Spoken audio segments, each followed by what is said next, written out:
da compreensão e do grau de cultura dos próprios adeptos. Porém, a despeito dessa diversidade de credos, o cristianismo é a única religião universal prevalecente, no futuro, porque suas bases são absolutamente inconfundíveis e imodificáveis. Mesmo que a humanidade alcance o mais alto índice de cultura e sabedoria, jamais repudiará conceitos cristãos como ama ao próximo como a ti mesmo ou faz aos outros o que queres que te façam. Em qualquer posto de comando ou grau de cultura, os fundamentos do cristianismo continuarão inalteráveis, porquanto aconselham ou determinam um estado de espírito superior na criatura humana, qualquer que seja a sua raça, inteligência ou posição social.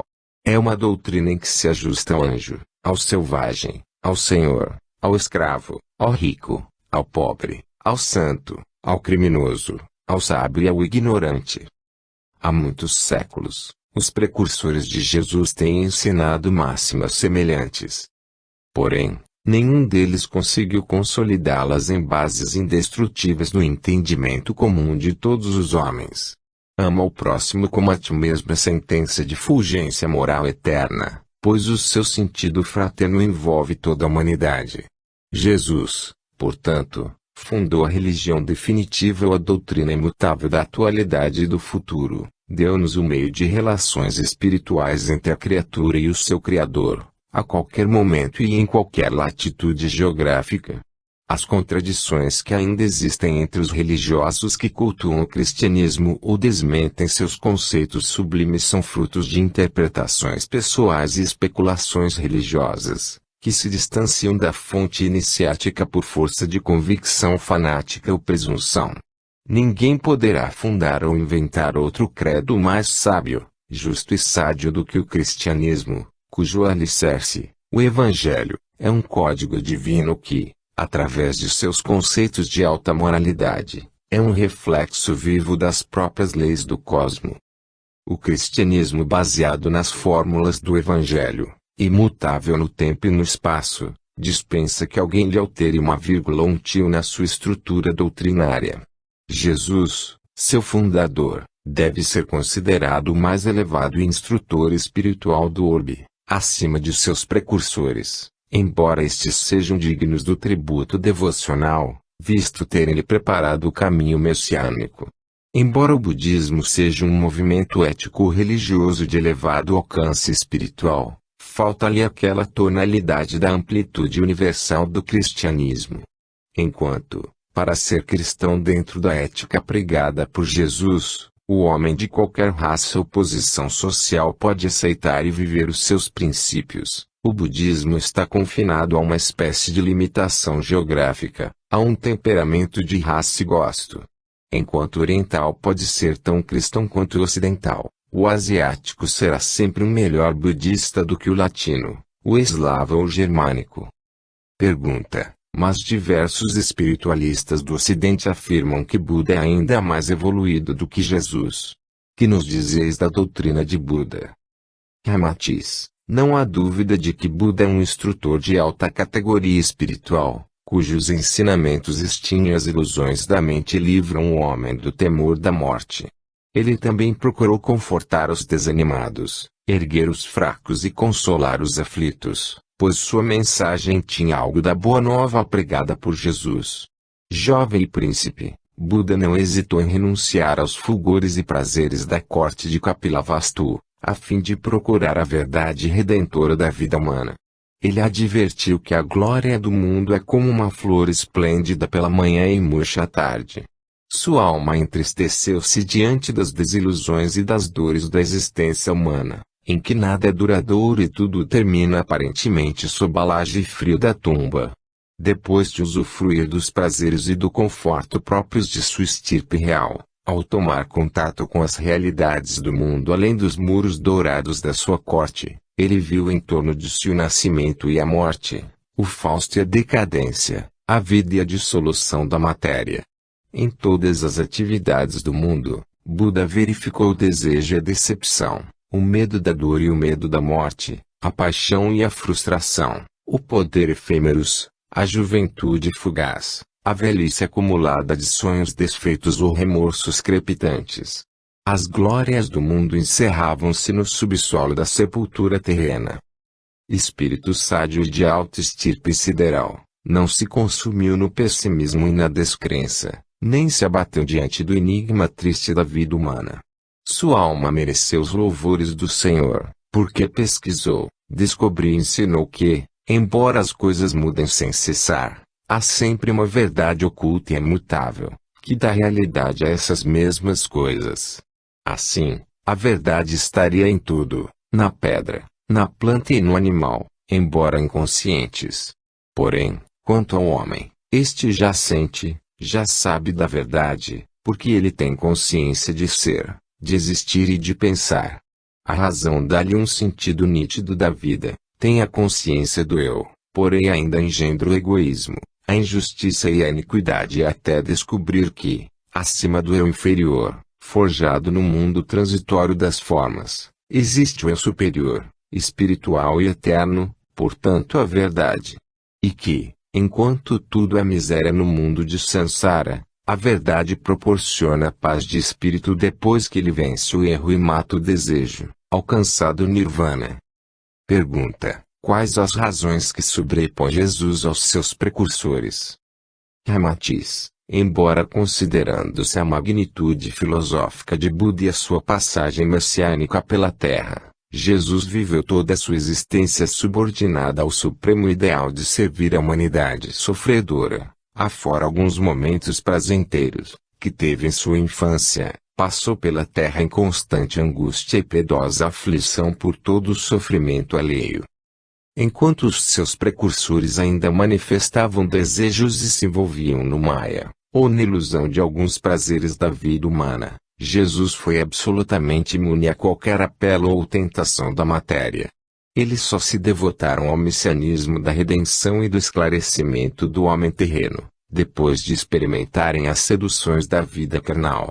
Porém, o filho de Maria e José, desde o berço até a cruz, viveu na mais completa pobreza e entregue exclusivamente à tarefa de libertar os terrícolas das algemas do pecado.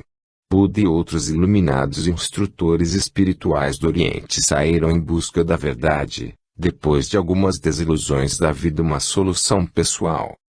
Jesus, no entanto, desde sua infância viveu indiferente à sua própria felicidade, pois os seus sonhos e ideais só objetivaram a aventura alheia. Jamais ele procurou solver os mistérios da vida humana para contentar sua própria ansiedade. Todas as suas iniciativas visavam ao bem do próximo.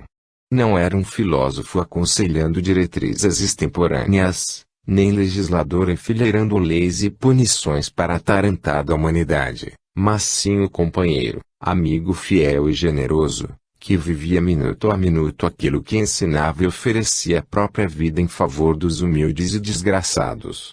Considerava a humanidade a sua própria família. Moisés dispôs a filha de um sacerdote mediazita e vive até 120 anos usufruindo dos bens da vida humana. Zoroastro alcança honrarias na terra e casa-se 3 vezes. Confúcio casa-se aos 19 anos, torna-se ministro da China e desencarna aos 73 anos de idade, após alternativas de glória e de honras políticas. Finalmente, o próprio Buda, educado entre os prazeres e os fulgores da corte de Kapilavastu, casa-se com a bela prima Yasodhara. Deixa o lar aos 29 anos e depois de longas meditações encontra a verdade espiritual aos 35 anos, sob uma árvore de Bo. Entretanto, Jesus, nascido em paupérrimo lar operário e participando de árduo serviço doméstico, sem a possibilidade de cultura que muitos precursores haviam recebido nos palácios afortunados, sente essa mesma verdade espiritual desde a infância, vive integralmente até o sacrifício na cruz. Embora oriundo de altas esferas angélicas, nem por isso o instinto natural do sexo humano deixou de acicatar o corpo jovem de Jesus, assim como a planta selvagem insiste e tenta dominar, com sua força agressiva, o enxerto da muda superior. No entanto, ele matou o desejo carnal e venceu o próprio Maya, a ilusão da vida humana, que Buda só fez aos 29 anos. Depois, de desiludido dos prazeres do mundo, impressionado pelas chagas e mazelas do seu povo. Jesus, no entanto, foi casto durante toda a sua vida, pois viveu uma só emoção, acalentou um só pensamento e teve um só desejo: a felicidade do próximo. Buda, embora fosse também um excelso e genial instrutor espiritual, primeiramente contentou os desejos do corpo e os bens do mundo. O seu messianismo, na verdade, iniciou-se depois da saturação dos seus sentidos físicos. Jesus, no entanto, subordinou toda a sua existência ao ideal incessante de promover a felicidade dos homens.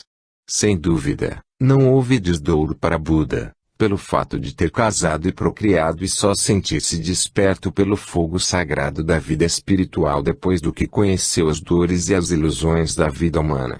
No entanto, ninguém jamais foi tão heróico, puro e honesto na doação de sua vida ao próximo, como fez Jesus.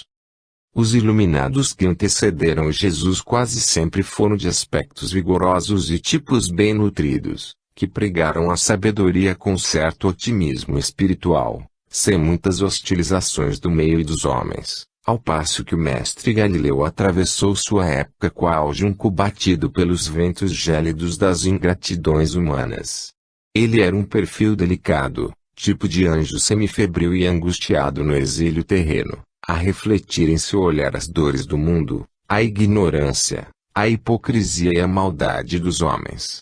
Diz a biografia de Buda que ele caiu em meditação e expirou tranquilamente, depois de ter dito: a destruição é inerente ao todo composto, porém a verdade durará sempiternamente. Trabalhar com afinco por vossa libertação. Jesus, no entanto, expirou na cruz, entre dores e sofrimentos acerbos, mas reunindo suas forças derradeiras e malgrado ser a vítima inocente da maldade humana e no arremate de uma existência de incondicional amor aos homens, expressou-se assim: Pai, perdoai-lhes, porque eles não sabem o que fazem. Em verdade, ele carregou nos ombros o fardo das mazelas humanas, enquanto a maioria dos gênios, sábios e santos tecia suas mensagens libertadoras no silêncio amigo do lar, no refúgio da natureza ou no ambiente inspirativo dos conventos e das instituições fraternistas. Jesus gravou suas ideias e pensamentos ao vivo, dia a dia, minuto a minuto, sob o sol ardente, sob a chuva copiosa ou na terra escaldante, junto aos mendigos, prostitutas e publicanos, entre leprosos, chagados e loucos. Os pobres, os miseráveis e os desesperançados foram a argamassa de sua edificação espiritual. Indiscutivelmente, o Mestre Jesus foi o espírito de maior quilate jamais pousado na terra, pois desde o seu nascer até morrer, ele viveu exclusivamente a ideia crística, representativa da verdade e da vontade do Pai. Jesus, tendo sido o sintetizador do ensino desses precursores, não veio, pois, criar coisas novas ou destruir coisas velhas, mas simplesmente consolidar o velho e puro ensinamento sempre latente na tradição religiosa dos templos.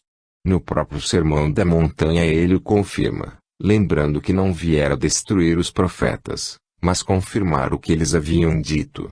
Isto quer dizer que seus ensinamentos devem ser aceitos incondicionalmente, despidos de vícios, de distorções, de dogmas, de prescrições ou de liturgias, pois representam uma libertação completa do modo de pensar e de viver. É óbvio que tudo que já haviam dito Manu, Antúlio, Numu, Orfeu, Hermes, Rama, Zoroastro, Krishna, Buda, foi, Lao Tse, Confúcio, Moisés, Pitágoras, Platão, Sócrates ou Maomé. Ele o fez protestando veementemente contra os aparatos cerimoniais e o exaustivo simbolismo, que sufocam a beleza pura do ensino doado pelo alto.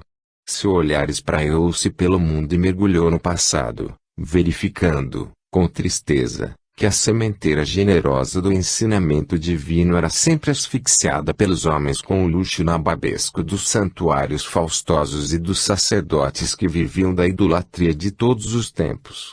O seu evangelho está implicitamente exemplificado no seu modo de amar e de viver. Aquele contínuo silêncio e o seu estoicismo ante a inutilidade de reagir contra a estupidez humana falam-nos com mais força do que a multiplicidade de palavras sentenciosas que lhe quiseram atribuir, copiando-as da boca de outros iniciados menores. A força eterna de Jesus, já o dissemos, situa-se fundamentalmente na sua incondicional proteção à pobreza, à desgraça, à infelicidade humana. Basta isso para reavivar-lhe novamente a beleza crística, pois o mundo desgraçado de hoje já compreendeu que só o amor de Jesus o salvará. Capítulo 22. As pregações e as parábolas de Jesus. Pergunta: que nos dizeis do modo como Jesus fazia suas pregações ao povo? Ramatiz: Jesus fascinava as multidões em suas pregações formosas e fluentes, pois era criatura sem afetações e não usava de quaisquer artificialismos para ressaltar sua oratória. Jamais se preocupava em impressionar o auditório pela eloquência rebuscada, como é muito comum entre os oradores do mundo profano. A essência espiritual de suas palavras provocava uma alegria suave e consoladora em todos os que ouviam.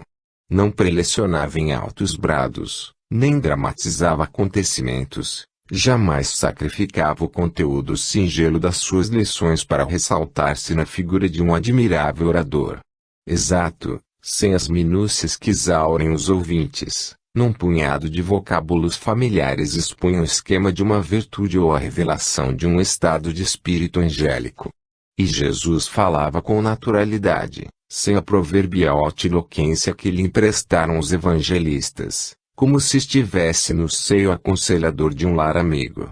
Sua voz doce e comunicativa extasiava os ouvintes, penetrava-lhes na alma trazendo-lhes a efervescência espiritual. Pergunta: como ele se movimentava entre os diversos lugares em que fazia suas palestras evangélicas? Ramatiz: de princípio, Jesus percorria a Galileia não muito longe de Nazaré, até Cafarnaum, ou descendo até Samaria, sem atravessar o Jordão ou o mar da Galileia. Os seus discípulos cercavam-no de cuidados e a todo momento procuravam preservá-lo do sol, cobrindo-lhe a cabeça formosa com algum xale de seda, como era costume local. Algumas vezes, cavalgava um burro ou mula dócil, assentado sobre macia almofada tecida por alguma mulher carinhosa, fiel e seguidora de suas ideias. Em geral, ele fazia suas pregações ao entardecer, quando o poente se irisava de cores, pois gostava de aliar o efeito policrômico e a fragrância da natureza tenue e a poesia de suas palavras afetuosas. Apreciava falar do cimo das pequenas colinas, enquanto seus discípulos, amigos e fiéis se acomodavam aos seus pés, embebidos na doce esperança da mensagem que lhes anunciava o tão esperado reino de Deus. Doutra feita, rumava diretamente para o vilarejo mais próximo, tornando venturoso o lar onde se hospedava, participando da ceia modesta e comovendo os corações dos seus hospedeiros com palavras de ânimo, alegria, consolo e esperança no futuro. As mulheres e as crianças cercavam-no com particular afeição, pois a ternura emanada de Jesus eram sedativas almas simples, boas e cândidas.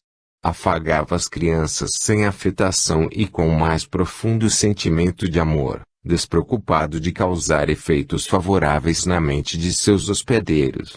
Ele via sempre na criança o símbolo do cidadão do reino de Deus, em que o riso farto, a travessura inocente, as reações espontâneas e sinceras reproduziam as virtudes naturais do homem sublime. Também era de seu costume tratar com carinho as aves e os animais, não se pejando de curvar-se para o solo e socorrer o réptil ou inseto venenoso, afastando-o do caminho onde seria fatalmente esmagado. Espontâneo e sincero, indiferente à crítica e opinião pública, os seus gestos, palavras e atos eram sem afetação, refletindo claramente o seu espírito angélico, incapaz de qualquer sofisma ou capciosidade. As casas que Jesus frequentava eram invadidas pela multidão vizinha. As criaturas aglomeravam-se pelas portas e janelas, ávidas de ouvirem o Rabi da Galileia tecer suas formosas parábolas de ensinamentos singelos e compreensíveis às próprias crianças. A paz do Senhor pousava no teto do lar onde lhe pregava a boa nova de esperança e amor, que comovia os corações mais empedernidos. As mães corriam a buscar seus filhos, pedindo ao profeta de Nazaré que os tocasse, pois se dizia que sua bênção era um lenitivo para as dores e preservação contra as doenças. Alguns curvavam-se à sua frente e rogavam contritos: benze-me, Rabi, pois eu sofro. Inúmeras vezes suas palavras ou apenas a sua augusta presença eram suficientes para curar os enfermos imbuídos de intensa fé ou provocava explosões de remorsos, lamentos cruciantes e confissões de delitos conservados em sigilo. O divino Rabi pousava o seu olhar complacente sobre todos, aconselhava ladrões a devolverem suas presas, mulheres duvidosas a se redimirem de seus pecados e criminosos endurecidos a vencerem seus instintos cruéis. Fortalecia as virtudes nos bons e a conduta superior nos regrados, infundia sua força angélica em todos, redimindo e incentivando transformações morais que ateavam chamas de bom viver nas criaturas hesitantes, engrossando assim as fileiras de sua corte messiânica. Pergunta: certa vez dissestes que, estando encarnado no tempo de Jesus, tivestes ensejo de conhecê-lo pessoalmente, quando visitastes a Hebreia. Poderíeis dizer-nos algo dessa vossa experiência junto ao Mestre? Ramatiz: embora a nossa afirmação não vos sirva de prova irrefutável, mas apenas um enunciado de confiança, nós gozamos a felicidade de um encontro pessoal com Jesus, na Palestina, quando nos filiávamos a certa escola filosófica de Alexandria. Assim pudemos conhecer algo dos ensinamentos da Boa Nova e do Reino do Céu que ele pregava entre os judeus e pagãos. Quando o encontramos, ele usava uma túnica de esmerada brancura e um manto azul celeste, cabelos soltos nos ombros, e calçava umas sandálias de cordões amarrados nos tornozelos.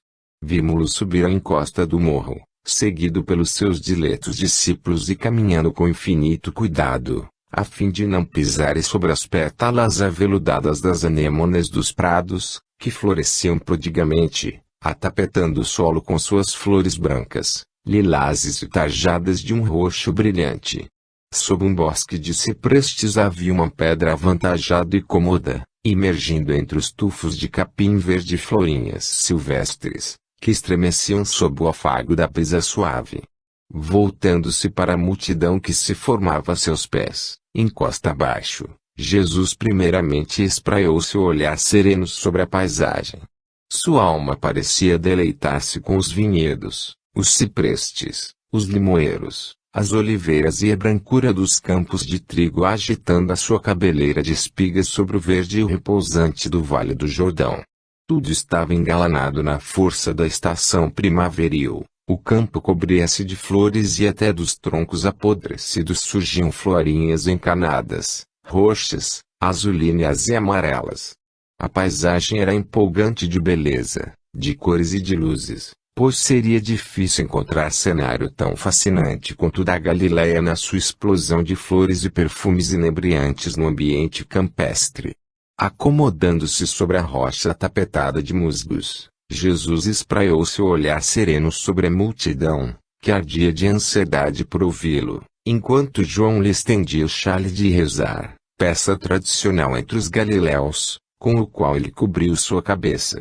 Em seguida, abençoou aquela gente silenciosa e começou a falar pausadamente, porém, dando relevo às frases e imagens que definiam suas ideias, enquanto os seus ouvintes estavam contagiados por sublime emoção. Era imenso o poder verbal de Jesus, pois impressionava profundamente as criaturas do que lhe bebiam as palavras como um néctar dos deuses. Sua voz era pausada, repleta de doçura e de uma sonoridade musical cristalina, jamais ouvida por nós.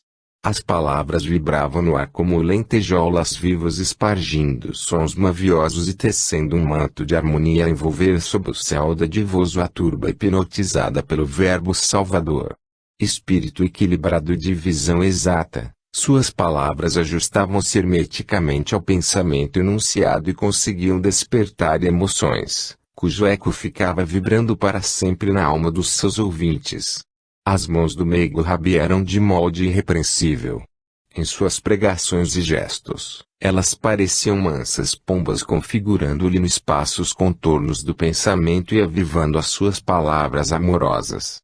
Naquele dia em que buscáramos conhecê-lo, o mestre explicava a parábola do semeador, pois ele costumava pregar o ensinamento de conformidade com o ambiente e as circunstâncias que o tornassem mais vivo e entendível. Escolhia cada parábola de acordo com o tipo de auditório, pois a sua elevada intenção era oferecer a solução para os problemas de ordem moral e social daqueles que o ouviam. Rodeado pelos campos floridos, cujo ar doce e perfumado traía o odor dos figos, das uvas, dos limões e dos pêssegos maduros, trazidos nas asas do vento brando e fresco, Jesus comovia até as lágrimas, ao explicar que o semeador lançou suas sementes no solo duro, na rocha, na terra espinhenta, porém, finalmente, obteve êxito no bom terreno.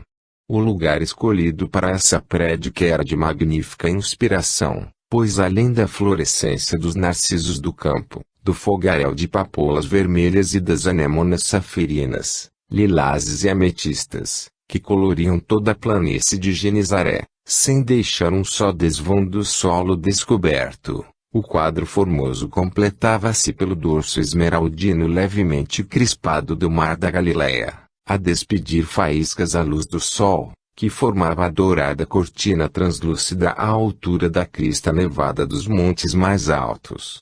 Jamais poderíamos esquecer a veemência e fé com que Jesus enunciava os seus ensinamentos, ainda prematuros e arrojados aos judeus subordinados à sua crença dogmática mosaísta. A gente da Galileia, rude e ignorante, mas dotada de sentimentos compassivos, sublimava-se ante a prédica do seu querido Rabi, pois ele realmente vivia em si mesmo aquilo que ensinava. Não era um sistema político, nem filosófico, porém, doutrina moral e religiosa, que tocava o coração e pedia a aprovação do sentimento, muito antes do raciocínio da mente.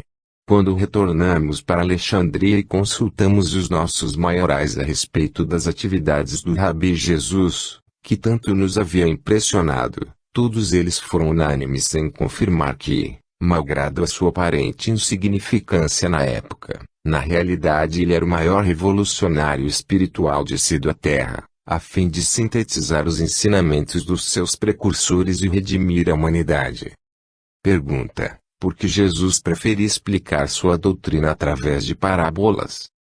Ramatiz, certas tribos da Judéia e adjacências, com as quais Jesus tivera contato mais assíduo, entendiam-se entre si através do emprego pitoresco de parábolas.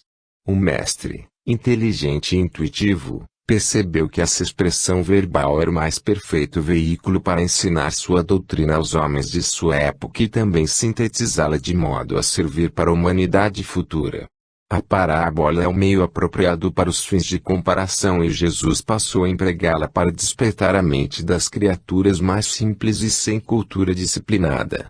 Ele era um apaixonado pela análise da natureza e constantemente recorria aos seus fenômenos e objetivos, comparando-os com os acontecimentos da vida humana. Dava-lhes a feição de coisas que pareciam vivas e se mantinham em estreita relação, como se a terra fosse apenas antessala do céu, onde o homem primeiramente devia limpar suas sandálias.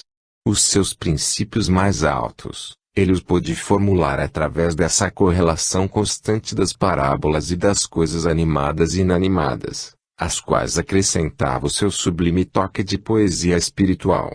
Os homens então entendiam facilmente e se prendiam à suavidade e às lições filosóficas que Jesus tirava da queda de uma folha, do murmúrio do regato, da mansuetude da pomba, da importância do tesouro enterrado ou da singela semente no solo.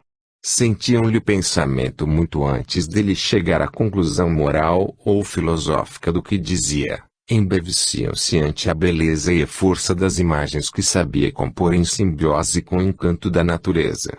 Os acontecimentos mais severos e os fatos mais complexos assumiam tons de ternura e feição familiar, que cativavam e penetravam com a força do bom senso. Através da parábola, Jesus fazia resumidas narrativas e oferecia admiráveis lições de moral superior, que eram entendíveis em qualquer época e em qualquer latitude da vida humana. Ele sabia modelar as frases e escoimá-las do trivial, do inócuo e do inexpressivo, transformando a mais singela pétala de flor no centro de um acontecimento de relevante fim espiritual. Nas parábolas, ele punha toda a sua tática e inteligência, pois o mais insignificante fenômeno da natureza transfundia-se na força de um símbolo cósmico. Os seus ensinamentos estão repletos de comparações singelas, mas sempre ligadas à vida em comum dos seres, que atravessaram os séculos e se transformaram em conceitos definitivos, constituindo-se num repositório de encantamento para a redenção humana.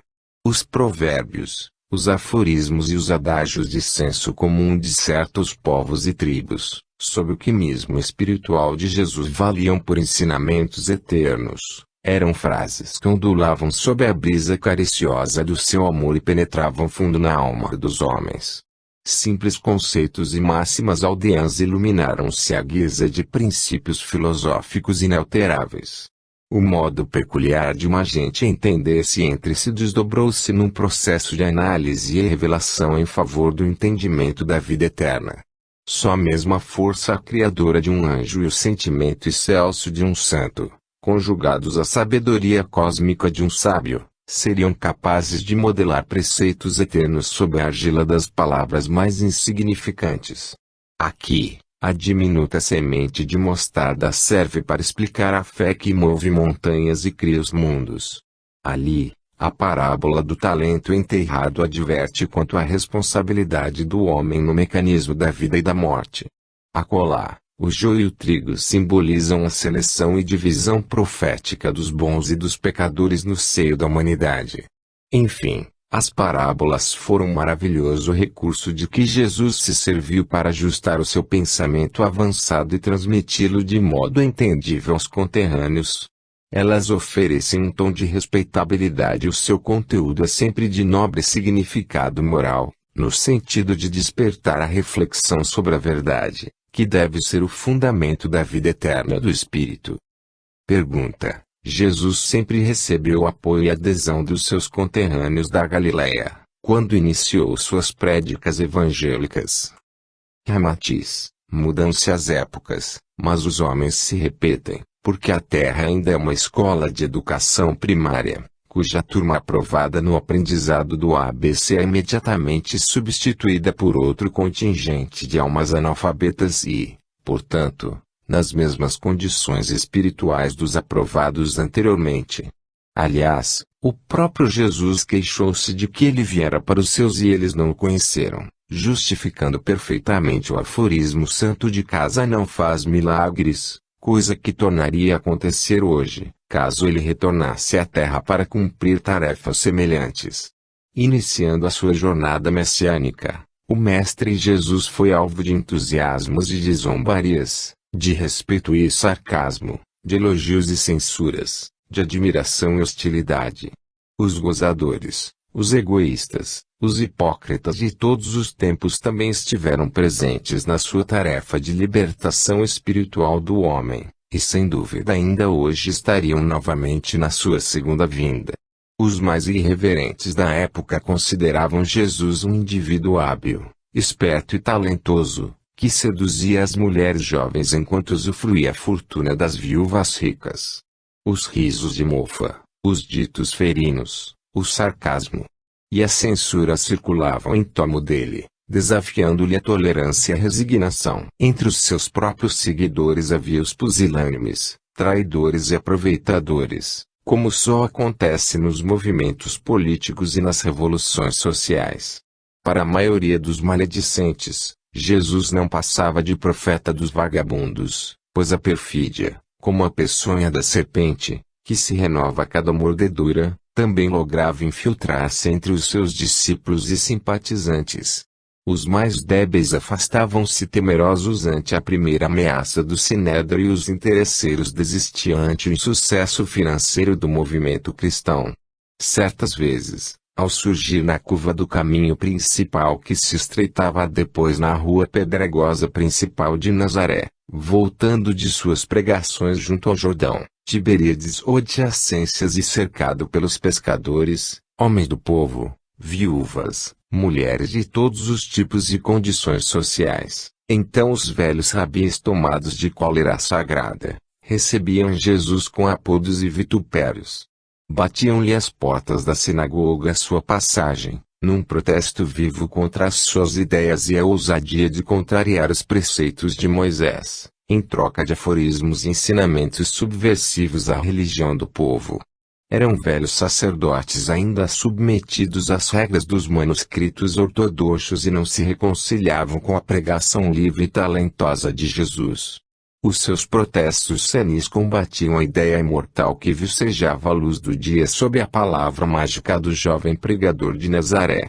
Desesperados, empunhavam no recinto da sinagoga maçudos e envelhecidos pergaminhos para justificarem suas prédicas ortodoxas e o dogmatismo de suas palavras vazias.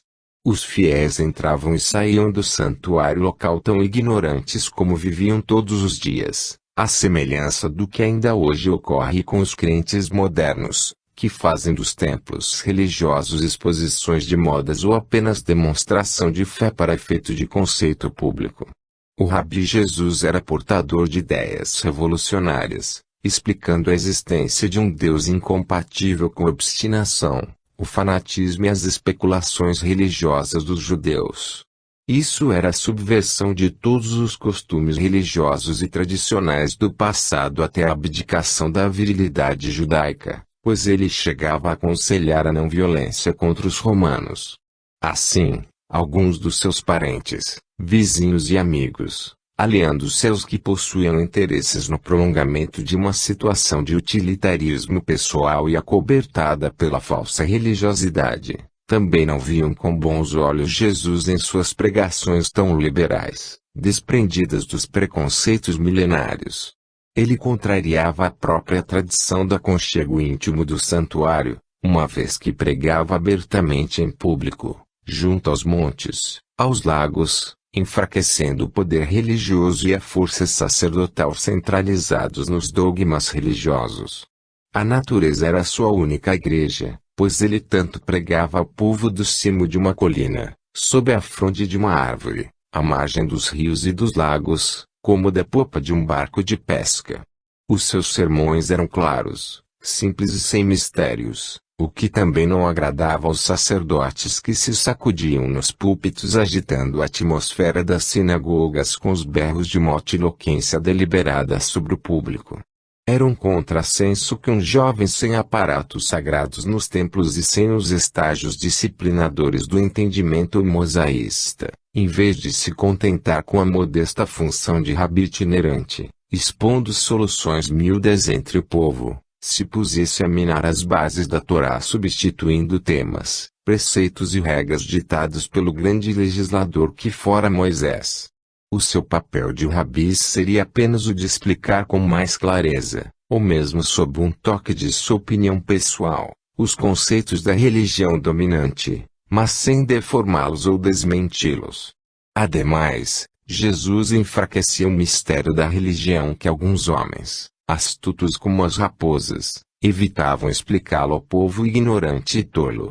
Ensinava tudo muito fácil. Expunha em público as delicadas facetas da especulação iniciática dos templos e os mais complexos tabus tornavam-se brinquedo de criança. A compreensão da imortalidade tornava-se cada vez mais simples entre o povo rude e inculto, que entendia facilmente o generoso rabi.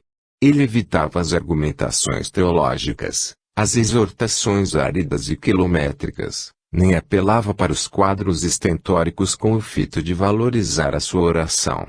Descrevia o reino de Deus com as palavras e as imagens conhecidas por aquela gente simples, eram símbolos da própria vida humana nas mais claras comparações objetivas.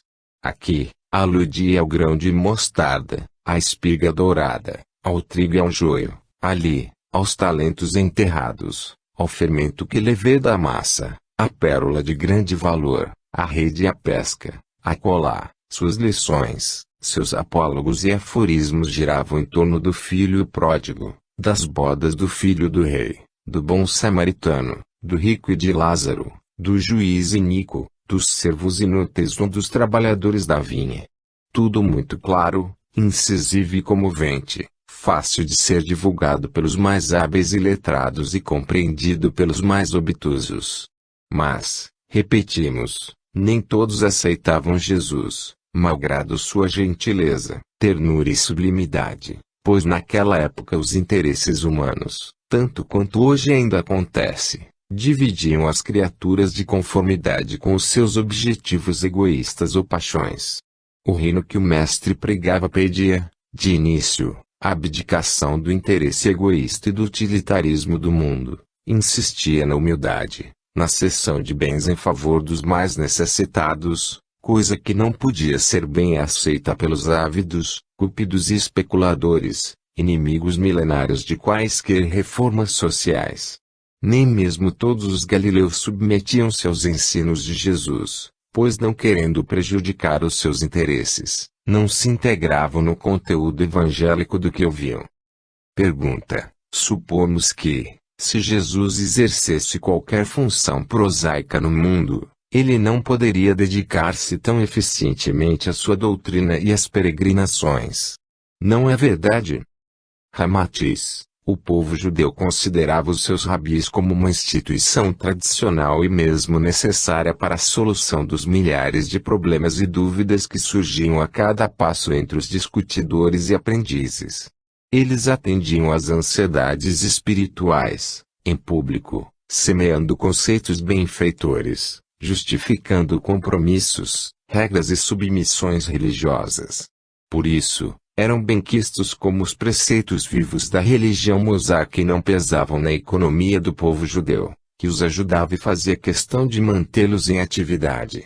No caso de Jesus, o seu ministério despertava protestos, ironias, críticas e irascibilidades em certas classes, porque os seus ensinamentos não se ajustavam à tarefa comum do rabinato das estradas, pois transcendiam corajosamente a tradição religiosa, sacudiam a canga bovina do povo e despertavam dúvidas pelo esclarecimento dos dogmas, das especulações e fantasias do sacerdócio astucioso. O Rabi Jesus não seguia Moisés na sua linhagem doutrinária. Seus conceitos eram convites excêntricos que quebrantavam o espírito viril e indomável do judeu na sua fé, obstinação e ódio contra o romano. A Galiléia era uma região onde a natureza pródiga oferecia a todos os habitantes o máximo de formosura, encanto e também de sustento fácil. Os golfos e os lagos da Palestina eram extremamente piscosos, sobretudo o lago Tiberíades.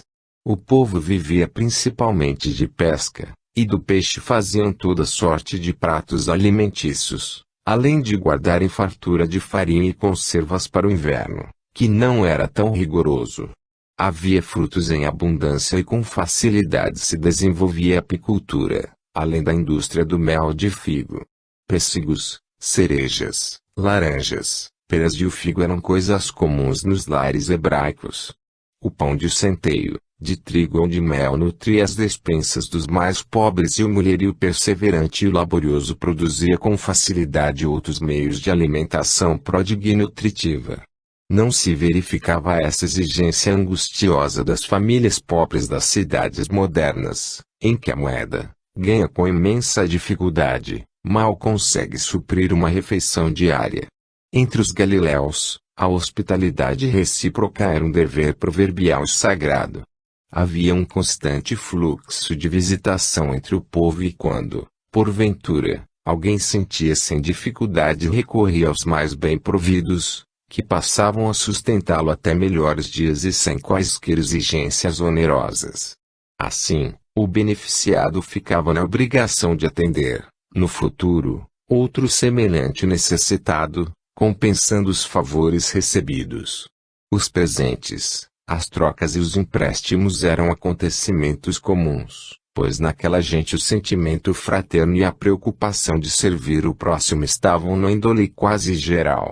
Deste modo, Jesus não fazia falta junto à família, nem sua inatividade era motivo de prejuízo ou desdouro para a comunidade de Nazaré. Também não arregimentava acólitos, desviando-os de seus lares para seguirem no estrada fora, porque estes acompanhavam-no depois de guarnecerem suas famílias de todas as necessidades e seu retorno era breve. Na condição de rabi itinerante, Jesus atendia a uma das tarefas mais imprescindíveis daquela gente, correspondente às ansiedades espirituais de todos, afeitos a uma religiosidade fanática. Tanto o mestre como os seus seguidores contentavam-se com as migalhas que sobejavam das mesas e vestiam-se com simplicidade, aceitando as sobras dos lares mais fartos sem pesar na economia local. Eram frugais na alimentação, como cultores de uma virtude própria do reino de Deus, completamente despidos de quaisquer outros objetivos que não fossem sua tarefa messiânica. Prevendo-se os dias em que a caravana do Mestre Jesus se manteria em atividade nas cidades ou lugares adjacentes, quase todos os moradores, num esforço coletivo, providenciavam os meios para que os viajantes não viessem a sofrer qualquer necessidade, no tocante aos alimentos e hospedagem. Hoje também se repete essa disposição emotiva e espiritual entre os espíritas, que se sentem felizes e eufóricos em proporcionar bom acolhimento aos confrades, oradores e doutrinadores, que passam por suas cidades, a serviço do espiritismo. Quando isso acontecia, então recrudescia-se a pesca, o cozimento de pães, a moagem de trigo, a preparação de conservas, a secagem de peixe, a fabricação de geleias, biscoitos, mel de figo. Aumentava-se a feitura da farinha de centeio e de trigo, a destilação de xaropes e a produção de sucos de laranja, pêssego, maçã e o dificílimo caldo de cerejas. Era uma festa emotiva para aquele povo despido de acontecimentos insólitos. As mulheres trabalhavam alegremente para cooperar no êxito e na divulgação da boa nova trazida pelo profeta de Nazaré. Eram confeccionados delicados farnéis para a jornada mais longa do rabi e dos seus fiéis. Um ou mais burros seguiam a retaguarda dos peregrinos conduzindo as provisões necessárias para o sustento de lodos durante as pregações. A ternura e a alegria confraternizavam todos e os deixavam sumamente felizes pela oportunidade de participarem mais ativamente no advento da doutrina cristã. Em face do espírito de hospedagem e solidariedade que predominava entre a maioria dos judeus da época, Jesus, seus discípulos e seguidores, conduziam reservas abundantes e terminavam por distribuir grande parte de suas provisões e rações aos deserdados que encontravam durante sua peregrinação, comprovando a afeição terna e gentil da caridade e do amor ao próximo, ainda patente no seio do cristianismo.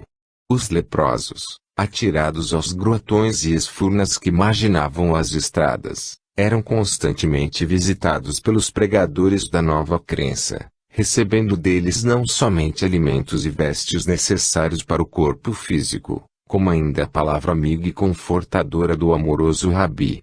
Quando todos retornavam felizes e eufóricos para seus lares com a alma satisfeita pela alimentação espiritual do amor, que é o traço essencial da contextura do anjo, depois de suas incursões pela Judéia, divulgando o reino de Deus a todas as gentes, então eram recebidos amorosamente pelos seus próprios familiares, com festas e demonstrações afetivas do mais puro sentimento. Os que ficavam à retaguarda, cuidando das coisas prosaicas da vida em comum, ainda se davam por felizes ante o ensejo de participarem humildemente da obra do Mestre Jesus. É por isso que nos relatos evangélicos é possível identificarmos a profunda afabilidade que sempre existia e unia os apóstolos e suas famílias, cada vez mais expansivas pela adesão de outros membros e parentes à missão de Jesus, o qual era o primeiro a não permitir sacrifícios alheios para ele transmitir a palavra do Senhor, pois em sua natureza profundamente honesta, mística e generosa, Sentia-se o único responsável pelos óbices e sacrifícios que porventura adviessem na pregação do cristianismo. Ele administrava tão sabiamente sua tarefa messiânica, que a história religiosa nos fala da ordem, disciplina e obediência que reinavam entre ele e seus discípulos, propondo soluções e sugerindo providências que não exorbitassem do bom senso. Pergunta: considerando-se a Palestina uma terra pródiga de profetas, que pregavam novos credos, trazendo revelações incomuns e até provocando revoluções sediciosas, porque Jesus pairou acima de todos, se ele pregava uma doutrina bastante prematura para a época. Ramatiz: o principal atrativo da pregação de Jesus era a sua explicação sobre um Deus magnânimo, justo, afetivo e quase humano, que amava seus filhos tanto quanto faria o pai mais amoroso da terra. O estilo de Jesus era simples, afetivo e convincente, extremamente comunicativo com aqueles que o ouviam. Ele não tentava convencer o seu público através de palavras complexas ou pelos recursos artificiais da eloquência humana. Explicava-lhes as premissas encantadoras de um mundo celestial e as possibilidades de todos serem felizes. Suas palavras eram suaves, doces e recendiam o próprio perfume dos campos e o aroma das florinhas silvestres. Suas formas e suas cores ficavam vivamente gravadas e nítidas na mente de seus ouvintes. Em suas prédicas era quase um narrador de histórias, de um brilhante e insinuante colorido, um peregrino que se punha a contar as coisas mais delicadas e atrativas de paragens longínquas. Os minutos e as horas transcorriam celeremente e aquela gente derramada pela encosta florida, recostada nas pedras e nos tufos de capim verdejante, ficava imóvel, sem um gesto, atenta à musicalidade da voz meiga e confortadora do Rabi Galileu. Jesus não cansava o povo com as longas perorações e o palavreado obscuro, pesado ou sibilino. Expunha sentenças curtas, historietas breves e principalmente as formosas parábolas, que tanto fascinavam o auditório. Tudo o que ele mencionava aos encantados ouvintes, que lhe bebiam os ensinos num verdadeiro suspense, era impregnado de imagens comuns e conhecidas da própria vida. Nas suas narrações vicejavam o mar, as montanhas, as aves, os rios, as flores, as nuvens, o campo e as árvores, gravando-se tudo na forma de imagens claras e objetivas, que não exauriam o cérebro dos ouvintes mais incultos. Nenhum profeta jamais pudera comover e apaixonar tanto o seu público e seus adeptos. Ninguém antes dele trouxera tantas esperanças aos homens entristecidos, aos pobres desesperados e aos enfermos abandonados. Até seus dias, o mundo tivera muitos sábios, profetas, instrutores e líderes religiosos, que deixaram sucos luminosos na estrada empoeirada do mundo físico. Mas somente Jesus se fazia tão compreensível nos corações das criaturas. A sua boa nova era um refrigério, porque descrevia com tal certeza e sinceridade o reino maravilhoso do Senhor, à espera dos infelizes, tristes, pobres e enfermos, que até os afortunados se confrangiam disso, temerosos de ficarem fora dos muros dessa cidade encantada. Assim como o estatuto regula a conduta moral e disciplina os movimentos dos associados de uma instituição recreativa, Jesus também estatui o modo como deveriam se portar os cidadãos do reino de Deus, especificando-lhes as virtudes que deveriam desenvolver para o êxito dessa sublime realização. Daí a força e o poder renovador do Sermão da Montanha, quando bendizia os pobres, os infelizes, os misericordiosos, os pacíficos, as vítimas, os perseguidos, conclamando-os como verdadeiros cidadãos daquele reino feliz que ele viera pregar. Sua voz penetrava como gotas refrescantes nos corações dos sofredores e os seus ouvintes animavam-se, ardendo de entusiasmo e ventura, ante a simples sugestão recebida.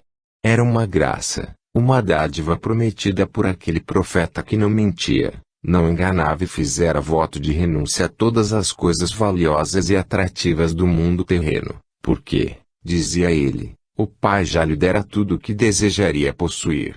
Os galileus eram pobres, mas viviam satisfeitos, quer pela beleza do cenário que os rodeava, assim como pela facilidade da pesca que os sustentava sem problemas complexos de alimentação. Eram simples no vestir, pois o clima tão ameno e amigo, fazia-os desejar tão pouco para serem felizes. E por isso, eles confiavam em tudo que Jesus dizia, porque eles falavam em coisas certas, objetivas e passíveis de se concretizarem com a própria vida de que participavam. O natural desapego que os dominava pelas circunstâncias favoráveis do próprio meio tão generoso, não os fazia criaturas negligentes, inconformadas ou desconfiadas. Por isso, vibravam intensamente com os quadros belos e poéticos da narrativa do Mestre Jesus. Era um delicioso convite a seguir em direção ao reino de um Deus excessivamente amoroso, um Senhor que cumulava de alegrias e favores os seus súditos e nada lhes exigia de oferendas, compromissos e taxas religiosas escorchantes, como era próprio de Jeová, cada vez mais insatisfeito. Era muito mais fácil o ingresso nesse reino tão feliz, cujas exigências eram tão poucas, principalmente para os pobres, os doentes, os tristes e os abandonados. Aconselhava-se a libertação das riquezas, do orgulho, da vaidade, da cobiça, da maldade, da ira e da inveja. Antes do esforço hercúleo para adquirir os bens do mundo, o homem encontrava menos dificuldade para abandoná-lo, podia controlar-se mais facilmente dos ataques do orgulho ou da ira, do que mobilizar forças para a autoexaltação no seio da humanidade. Enfim, o profeta de Nazaré exigia pouquíssimo e eles já viviam quase de conformidade com o que lhes era pedido. Amenizava-lhes a vida ensinando-os a ser venturosos no seio da pobreza e do sofrimento. Oferecia-lhes justas compensações para todas as vicissitudes e transtornos da vida humana. Procurai primeiro o reino e a justiça de Deus e tudo mais vos será dado com largueza. Pergunta: o que nos surpreende é o silêncio dos historiadores e profanos a respeito de Jesus, quando seu movimento abrangia a classe mais numerosa da Judéia, indubitavelmente os pobres. Ramatiz, a boa nova pregada por Jesus atraía as multidões, malgrado os pessimistas e os sarcastas o julgassem um tolo e fantasioso. O pregador açucara inutilmente os caminhos da Palestina no desempenho de uma tarefa tantas vezes tentada por outros precursores, mas sem a força de modificar o povo e o clero judeu. Mas ele não precisou do socorro da história profana para chegar até nós, por uma razão muito simples e incontestável. A sua doutrina e pregação não se dirigiam à transitoriedade do mundo de formas, nem destacavam os valores classificados nas tabelas convencionais da sociedade humana. Era a mensagem do mais puro quilate espiritual endereçada ao sentimento do Espírito encarnado. Reaviva-lhe as virtudes, as qualidades e os poderes ocultos próprios de sua descendência divina. Jesus aquecia no recipiente do coração do homem o sentimento angélico, que lhe provinha da origem celestial, pois o homem fora feito à imagem de Deus e o Criador e a criatura são um. Mobilizando as forças do Espírito Eterno e gravando-lhe no indestrutível os convites insistentes para a mobilização de suas próprias energias latentes, o sublime amigo fixava, em definitivo, o teor de sua mensagem messiânica. Não importa se a criatura humana deixou de assinalar na história terrena a passagem de Jesus de Nazaré, o Messias tão esperado, quando os próprios espíritos dos seus amigos, fiéis, discípulos e apóstolos continuam a cultuá-lo em novas romagens físicas, avivando-lhe a memória e assegurando-lhe a existência através da imorredora lembrança do Espírito imortal. O perfil do Jesus histórico é duvidoso, porque teríamos de nos socorrer dos registros precários dos homens na face de um mundo continuamente submetido às catástrofes, às guerras e às lutas que deformam, truncam e destroem vestígios, relíquias e dados de cada época. Mas isso é absolutamente desnecessário, porque sua vida e sua obra ficaram gravadas na alma da humanidade, revelando-se cada vez mais nítida e exata, graças ao sentimento indestrutível do amor que lhes deu origem. Pergunta: Há quem diga que Jesus apenas parafraseou a essência dos velhos ensinamentos já trazidos por Confúcio, Krishna, Zoroastro e Buda. Que dizeis? Ramatiz, nem Jesus parafraseou esses instrutores religiosos, nem os ensinos deles devem ser considerados originais. O certo é que a humanidade sempre foi visitada por espíritos orientadores, assim que ela se revelava sensível e capaz de sentir as mensagens, embora ainda se mostrasse